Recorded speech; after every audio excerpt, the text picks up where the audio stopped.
welcome to Global Business Insights, where we bring fresh analysis and keep you up to date on all you need to know in the world of business. First, on global markets. Today, share markets are mixed, starting a holiday-shortened week for most territories, with China exchanges shut for the entire week.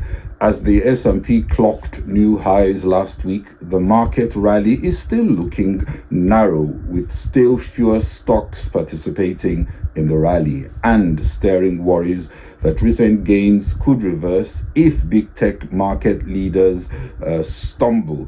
Market breadth was narrow for most of 2023, with the 24% gain in the S&P 500 driven primarily by the so-called Magnificent Seven, a group of big tech heavyweights. This points to broader vulnerability and misreading the signals from markets, especially as we have seen small caps indices not doing anywhere as well. In Nigeria, the business community was thrown into mourning yesterday. It was shock and disbelief as Access Bank, Nigeria's biggest lender by assets, confirmed the death of its chief executive, Herbert Wigwe, alongside his wife and son, after a helicopter he was flying in crashed late Friday in the California desert with no survivors. The board will soon announce appointment of an acting group CEO and are confident of building on Dr. Wigwe's legacy of growth and operational excellence. And the UK's Minister for Business and Trade, Kemi Badenoch, is on a 3-day visit to Nigeria to strengthen the economic partnership and unlock new investment opportunities. Other stories we're looking at today: Israel's chip maker Tower is hoping for generous incentives from the Indian government as it plans an $8 billion chip plant. And we look at risk management in 2024 and what has changed for companies according to findings from a recent Accenture survey. And President Biden was scolding companies against reducing portions for the same price at Super Bowl, also called shrinkflation, as they take advantage of the inelastic demand at such huge events. And we will discuss a merger that could create a $50 billion oil giant as Diamondback Energy and Endeavor Energy Resources are said to be close to a deal that could be announced any time from today. And there is more. Israeli company Tower Semiconductor is planning to build an $8 billion chip-making facility in India. Tower will expect significant government incentives as it moves to manufacture 65 nanometer and 40 nanometer chips in India. President Modi has made chip manufacturing a key aspect of his business agenda, baiting investors with as much as $10 billion in incentives. India is increasingly unstoppable as a hub of growth in Asia. There is a determination to push chip manufacturing by attracting major technology players in this increasingly strategic sector. Growth in India has been consistently impressive, and we are not seeing the maturity that is resulting in what some have called the Japanization of the Chinese economy. GDP growth in 2024 expected to be sustained at over 7%, a very strong print for an already large economy, as India aims to join the top 3 league. Europe is watching and targeting India, finalizing a first-of-its-kind trade deal, investing as much as $100 billion over 15 years in exchange for access to the world's most populous and highly protected economy. This is a first time an investment commitment of this scale is secured by India as part of a free trade agreement.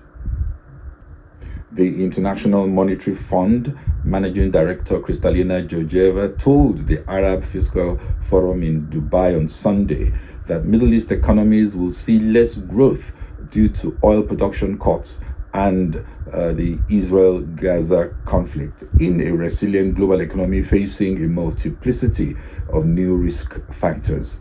Unpredictable oil prices remain volatile as the risk premium swings from $5 to anything as high as $15 a barrel, and assumes more significance than the dynamics, possibly taking prices to $90 for the Brent standard. Still on geopolitics, the war in the Gaza Strip is no longer limited to Israel and Hamas. On December 25, an Israeli airstrike killed a senior Iranian Revolutionary Guard official, Sayed Razi Mousavi. In the Red Sea, the Houthis have relentlessly attacked commercial shipping, provoking the United States and the United Kingdom to strike Houthi targets in Yemen. Arab nations are reuniting in what many see as a very unstable situation. And as China increasingly threatens to use force against Taiwan, the US is focused on the dangers of conflict over the island, with an equal risk of crisis and even war over a different area, the South China Sea. As China is pushing its claims throughout the sea, through which over $3 trillion in trade flows each year. Also, in the early stages of the Russian invasion, Ukraine had the advantage, empowered by influx of Western weapons. Kyiv found new ways to defend itself. Russia, in contrast, overconfident of a rapid victory, fumbled. But after 2 years of war, the adaptation battle may be changing, and some analysts think the longer this war lasts, the better Russia will get at learning, adapting, and building a more effective modern fighting force. And talking about risk, a lot can also change geoeconomically in the perhaps unlikely event that Donald Trump cements a political victory, building on a current 11-point polling lead over Joe Biden on handling of the economy, despite the strong U.S. labor market resilience and production. In a recent Accenture survey released this month, the conclusion is that risk is everywhere and increasingly interconnected. Whether it be operational risks, financial risks, disruptive technology risks, or regulatory and compliance risks, the study shows 72% of respondents concerned that their risk management capabilities have not kept up with the rapidly changing landscape, and just 45% are confident about their ability to manage disruptive technology risks. Companies are also investing in new technologies to better detect, quantify, and mitigate risks across the enterprise and create new risk leaders of the future to unlock business resilience and growth. By this way, they are maximizing the risk function's agility to respond quickly to emerging threats through more robust capabilities. In 2023, the global economy saw a series of shocks, and these events will continue to pose threats to recovery in the current year. 2024 will see risks jolting business at a much severe level and pace. One must be open to learning and acting on dealing with the noise and turning the hyper disruption and crisis into opportunity. And when you consider what is going on, US-China tensions, Russia-Ukraine war, cyber terrorism, North Korea conflicts, Gulf tensions, global tech decoupling as the chips war intensifies, climate policy issues, EU fragmentation, West Africa coups, Sub-Saharan Africa debt defaults, Israel-Hamas war, and you consider the impact and probability of further extension of tensions, there is already a lot to deal with. And add to that a multiplicity of dimensions changing and metamorphosing unpredictably, then you will understand why analysts are advising fresh attention to risk management. US President Joe Biden on Sunday has called on companies to cease from the practice of shrinkflation, which is cutting down portions but keeping prices the same, describing the practice as a ripoff. These are new trends, surge pricing, shrinkflation, both designed to help companies cope with higher costs, especially taking advantage of the inelastic demand at special events like Super Bowl, where companies are arbitrarily raising prices of snacks and consumer staples to take advantage of the surge in demand. Shrinkflation is where you see a subtle reduction in proportions. The bag of crisps have 10% less crisps for the same price. And you are unlikely to notice or care, with all attention and excitement over the game. Most who attend these events care little about the price of snacks, which is why surge pricing and shrinkflation works very well. Uber has been known to practice surge pricing in periods when it sees high demand, and reports also show that household paper products were 35% more expensive per unit than they were in January 2019, with about 10.3% of the increase due to producers shrinking the sizes of rolls and packages.